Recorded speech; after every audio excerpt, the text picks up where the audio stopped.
রমজান মাসে চাঁদ দেখা গেছে, পুরো গ্রামে আনন্দের আমেজ। বাড়ির আঙিনায় দাঁড়িয়ে শাশুড়ি রহিমা খাতুন আকাশের দিকে তাকিয়ে বললেন, আলহামদুলিল্লাহ, আবার রহমতের মাস চলে এলো। এই বাড়িতে তার 3 পুত্রবধূ, বড় বউ সালমা, মেজ বউ লাবণী আর ছোট বউ তানিয়া। সালমা শান্ত স্বভাবের, পরিশ্রমী, লাবণী একটু অলস আর তানিয়া সাজগোজে বেশি ব্যস্ত থাকে।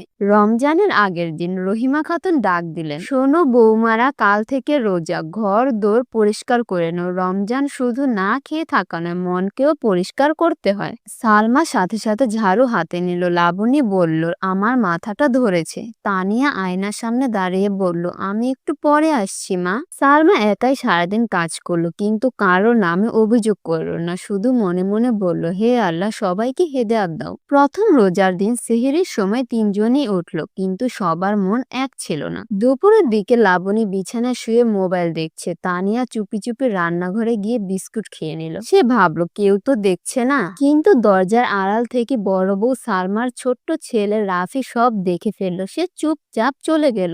বিকেলে সালমা বলল, চলো সবাই মিলে ইফতার বানাই, একা পারবো না। লাবণী বলল, আমার খুব দুর্বল লাগছে। তানিয়া বলল, আমার হাত নষ্ট হয়ে যাবে রান্না করলে। সালমা একাই রান্না শুরু করলো। ঠিক ইফতার আধা ঘন্টা আগে হঠাৎ বাড়ির গ্যাস শেষ হয়ে গেল। সবাই চিন্তায় পড়ে গেল। লাবণী বলল, এখন কি হবে? তানিয়া ফিসফিস করে বলল, আজ বুঝি ইফতারই হবে না। রহিমা খাতুন শান্তভাবে বললেন, আজ আমরা পরীক্ষা দিচ্ছি, রোজা শুধু পেটের নয়, ধৈর্যেরও। সালমা বলল, চিন্তা নেই মা, মাটির চুলায় রান্না করা যাবে। সে একা আগুন ধরাতে গেল, কিন্তু এবার লাবণী এগিয়ে এলো, ভাবি আমি কাঠ এনে দিচ্ছি। তানিয়াও চুপচাপ বলল, আমি ডাল ধুয়ে দিচ্ছি। তিনজন মিলে কাজ শুরু করলো। ঠিক তখনই ছোট্ট রাফি বলে উঠল, চাচি, রোজা রেখে লুকিয়ে খাওয়া ঠিক নয়, আল্লাহ তো সব দেখেন। তানিয়া লজ্জায় মাথা নিচু করলো। সে কেঁদে ফেললো, আমি ভুল করেছি, আজ থেকে আর এমন করব না। রহিমা খাতুন তার মাথায় হাত রেখে বললেন, ভুল করলে লজ্জা পাওয়া ভালো লক্ষণ, তওবা করলে আল্লাহ ক্ষমা করেন।